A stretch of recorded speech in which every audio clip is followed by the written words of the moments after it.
आवाहन केलं होतं की प्रत्येकाने आपापल्या घरी, आपापल्या वॉर्डात, आपल्या गावात ही मुंडे साहेबांची पुण्यतिथी त्यांना समर्पित अशा दिवस साजरा करावा. पण बऱ्याच संख्येने लोक आलेले आहेत, कार्यकर्ते आलेले आहेत. बऱ्याच लोकांनी माझ्या आव्हानाचं पाळून आपापल्या ठिकाणी पुण्यतिथीचे कार्यक्रम घेत आहेत.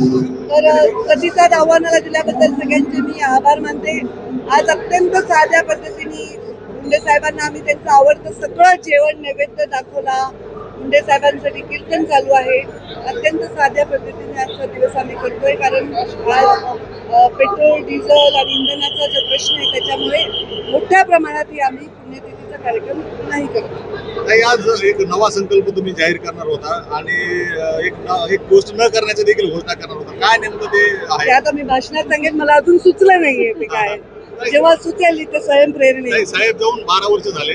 आज नेमका कुठल्या गोष्टी त्यांची कमी जाणवते की कुठली गोष्ट तुमची असते? प्रत्येक गोष्टीत कमी जाणवते आम्हाला. प्रत्येक घासाला, प्रत्येक श्वासाला आम्हाला मुंडे साहेबांची कमी जाणवते. त्यांचं काय ते एक महात्म्य होतं की त्यांच्या जाण्यानंतर अजूनही तेवढाच आम्हाला त्यांच्याविषयी पोकळी जाणवते. ती पोकळी भरून निघूच शकत नाही आमच्या आयुष्यात. नाही, सामाजिक दरी वाढली महाराष्ट्रातली. समाजामध्ये तेढ निर्माण झालं. गोपीनाथ मुंडे असते तर ही वेळ आली नसती.